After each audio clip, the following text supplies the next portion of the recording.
Hi guys, welcome back to Filmorama. Finally, the wait is over. Pushpa 2 teaser వచ్చేసింది. Teaser చూసాక నా opinion చెప్పాలంటే నచ్చలేదు. ఎందుకంటే వాళ్ళు చేసిన హైప్కి ఆడియన్స్ ఎక్స్పెక్టేషన్స్ పెంచేసుకున్నారు. కానీ టీజర్ రిలీజ్ అయ్యాక ఎక్స్పెక్టేషన్స్కి రీచ్ అవ్వకపోవడంతో కొంచెం డిసప్పాయింట్ అయ్యారని చెప్పాలి. కానీ ఈ టీజర్లో అల్లు అర్జున్ స్వాగ్ మాత్రం కిరాక్కుంటుంది. పిక్చర్ క్వాలిటీ కూడా చాలా బాగుంది. ఈ టీజర్లో అల్లు అర్జున్ లుక్ అయితే ఓర్ర మాస్ అని చెప్పొచ్చు. సో టీజర్లో కనిపించిన చిన్న డీటెయిల్స్ మైక్రో డీటెయిల్స్ గురించి మాట్లాడుకుందాం. టీజర్ స్టార్టింగ్లో కాళీమాత పూజ జరుగుతూ ఉంటుంది. అక్కడే పుష్ప కూడా కాళీమాత గెటప్ వేసుకుని ఉండడాన్ని చూడొచ్చు. ఇక్కడ సుకుమార్ గారు పుష్ప క్యారెక్టర్ని కాళీమాత అవతారంతో పోల్చారు.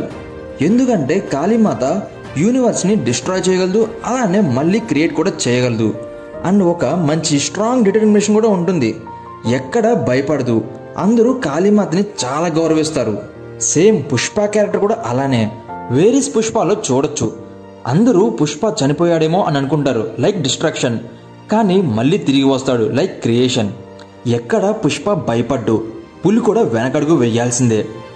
అంతేకాదు, ప్రజలందరూ పుష్పాన్ని గౌరవిస్తారు. అందుకే పుష్ప కాళీమాతతో రిప్రజెంట్ చేశారు. టీజర్లో ఈ సీన్ ఏదైతే ఉందో మూవీలో ఫైట్కి ముందు జరిగే సాంగ్ అయ్యి ఉండొచ్చు.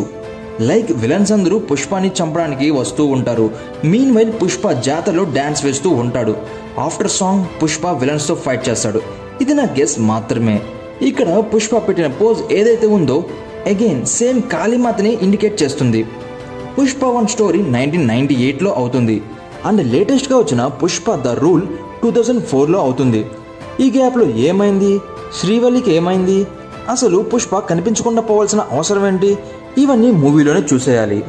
So that's all for today. Don't forget to subscribe to Filmorama channel and Jai Hind.